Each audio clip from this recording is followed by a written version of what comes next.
my ear always went to the bass.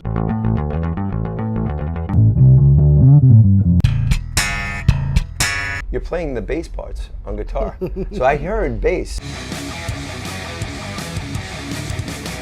I suppose the first riff that I heard that maybe you want to be a good bass player was Steve Soto's riff in the Adolescents. It goes like this.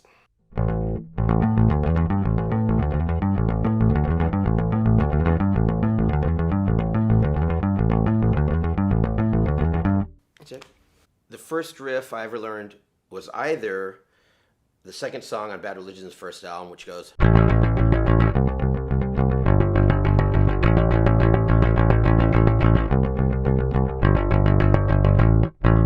or it could have been Paranoid by the Dickies, not Black Sabbath.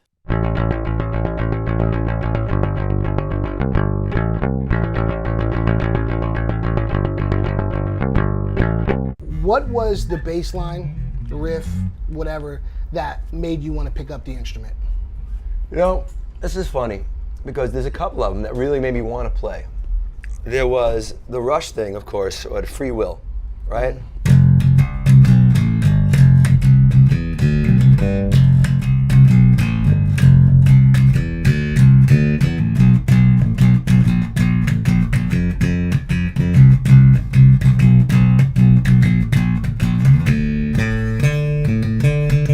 Goes on and on, you know the song. That was one of them.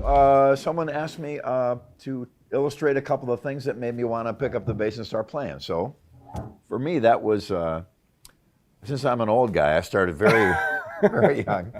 The Yardbirds. Now, a lot of people toss the name around as this iconic band, and not many people really know a lot about the Yardbirds or even can name a lot of their songs. But they were one of the foundation bands that started a lot of music we have today. But they had a bass player, and his name was Paul Samwell Smith, and he was an amazing bass player. And he gets overlooked a lot because of Jeff Beck, Jimmy Page, and Eric Clapton. But he had this one riff. It's in the wrong key because I got a different tuned bass here, but it was a song called Lost Woman.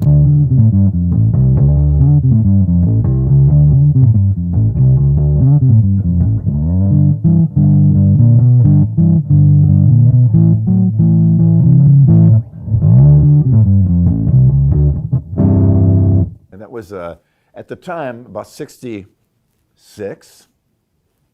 That was Yngwie of bass. No one could even imagine how anyone could play a bass line like that. Why I need 5 string exactly, not 4? Because I play a lot of chords like this, yeah, in the higher register, and especially in a band like us, when we have only one guitarist, yeah, it helps to feel the arrangements, yeah, and make it kind of rich. So basically, it's like the intro in Ape song. I played things like.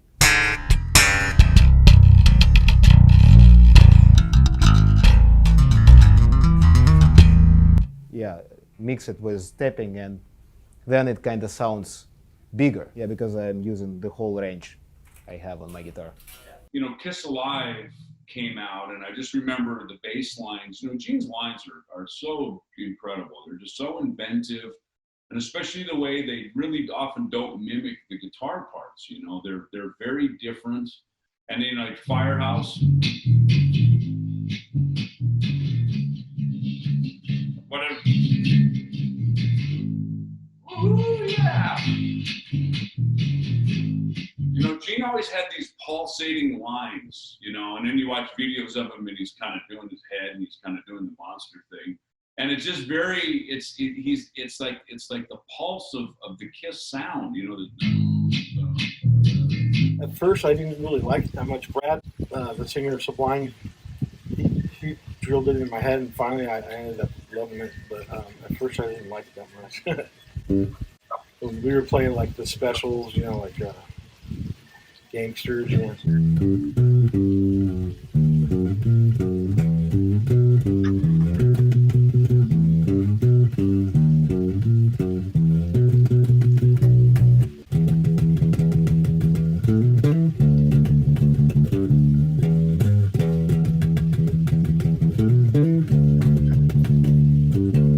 He was one of the few bass players that played with like did the gallop with 4 fingers. Same thing with the Iron Maiden bass player does the gallop like that. Yeah.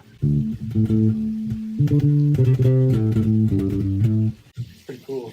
Me and my friends at the time, you know, we were in a after school kind of rock band type thing, a little program that the school had, and we participated in it, and we all liked the song Welcome to Paradise by Green Day. And you know, there's that really cool part where there's that little bass, you know, kind of bass bridge kind of part.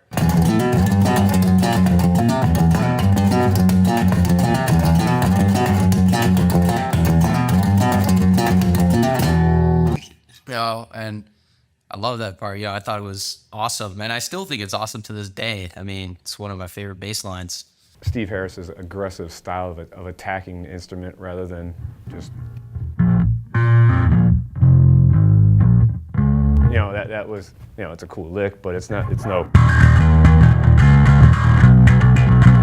know, that kind of thing. So that's what really appealed to me, the bass, that you can really attack it and play it as a drum and not like a Van Halen type of guitar. You could really pound on it. The tempos of even to this day, for some reason, the Number of the Beast is weird to me. You know,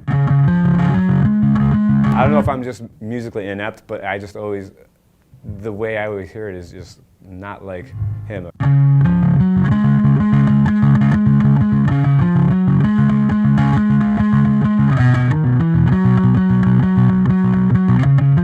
I don't even know if that's right or not, but to me it still sounds wrong.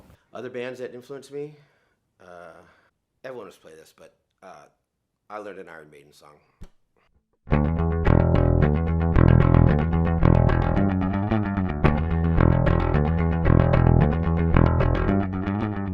But then for the metal thing, it was absolutely, and I don't have to say this, Of course.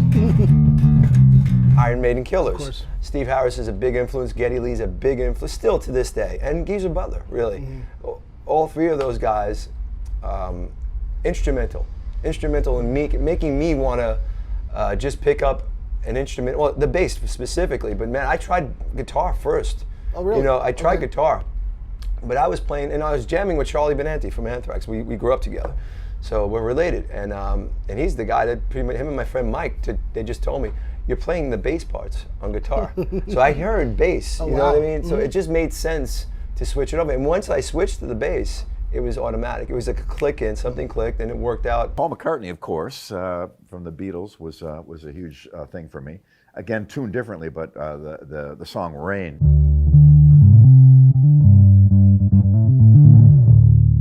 Really great bass line, and McCartney was quite an aggressive player too. He played a lot of notes, and but that's how pretty much I started like that, and just came through and got into everybody and everything.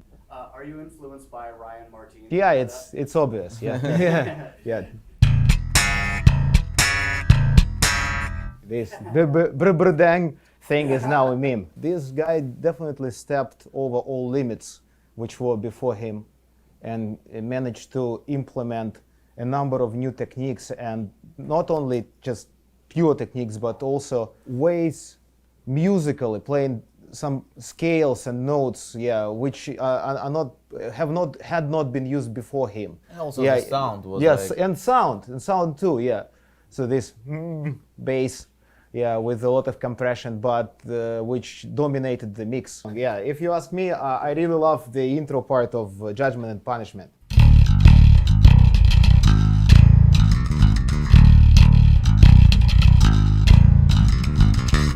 Yeah, nice riff, very groovy. I love guitar-driven bands, and I learned to play guitar. I learned it was easier to write with guitar, but you know, the bass for me was kind of the thing that was really, my ear always went to the bass. Geezer Butler was another one.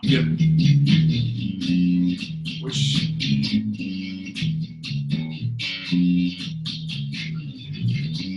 he's got this kind of real greasy thing about how Geezer plays, you know. But I mean, there's bass players like Mike Watt plays with a pick that he's a big influence, and I just can't keep track track of picks very well, so I'm better off using my fingers because I don't lose my fingers. 13 and very big, and all her friends called her a pig.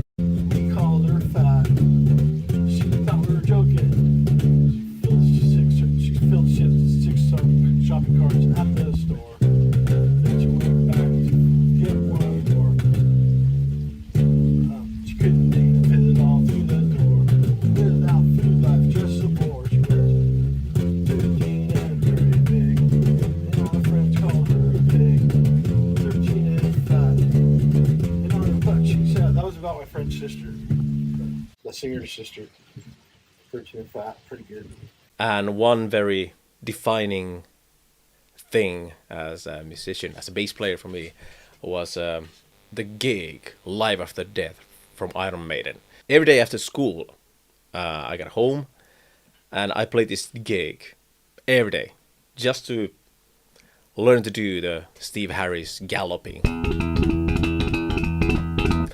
Made me think that, yeah, I really wanted to be able to do that. The classic Trooper, for example.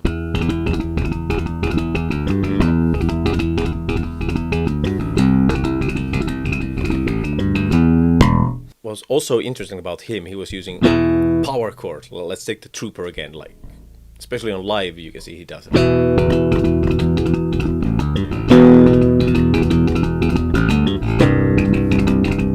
This kind of stuff. And I was like, whoa!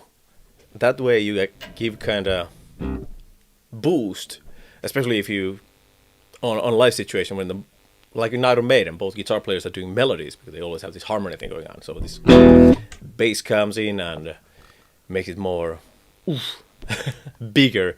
First riff or song that made me want to play guitar or bass. I did pick up guitar first before I played bass. I'm one of those guys. But it wasn't until I heard Kiss Alive 1 and the song Deuce really is the thing that really did it for me. It's such a simple thing, but it's so heavy.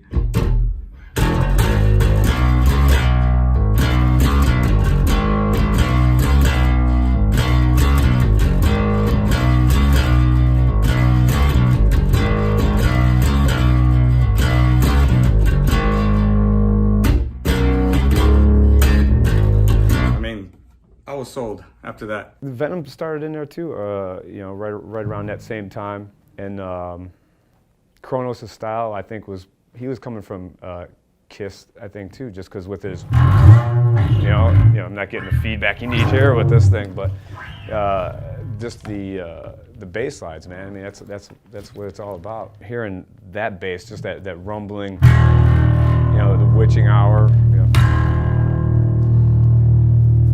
You know, that's cool that's an instrument. You know, it's rather than someone worrying about the timing, and it's just someone pounding on a bass 12 or 13 times to start a song. Guitar would be what?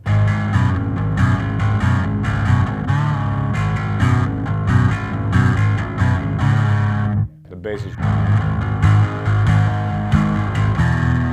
something like that. Musically, yeah, they get looked at as a joke, but try and get 3 other guys to sound like that and see if they can do it. You know, Rush can't do it. Can Rush sound like Venom? I don't think so. You know, Geddy Lee, best bass player ever. Say, Geddy Lee. Who's Geddy Lee? Geddy Lee, best bass player ever. Come on. When I, listened to 2112, man, that was that whole first side is you know what.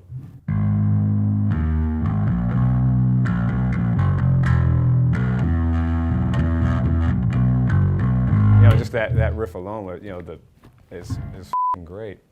And then also he's got the, you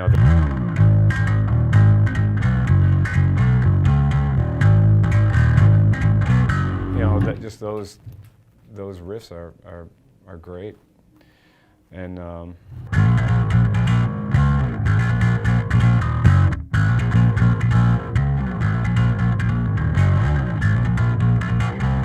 you know, stuff like that. You know, you can always add your own flavor in there, but yeah, the early Rush stuff is fantastic. Louis Johnson, like wow. And yeah, incredible slap bass virtuoso. Like, I can't do that kind of stuff, but check his style out. He's fantastic, and he bangs the bass so hard it looks like he's gonna break it. So Flea is definitely one of the cornerstones of my bass playerism, because he had this very aggressive style also, but it was different compared to like Louis Johnson. He had more this, well, like he told himself, it's more like there's like a punk attitude kind of, and you can hear it. It's very aggressive also, but it's different. Like the legendary, well, give it away. Oops.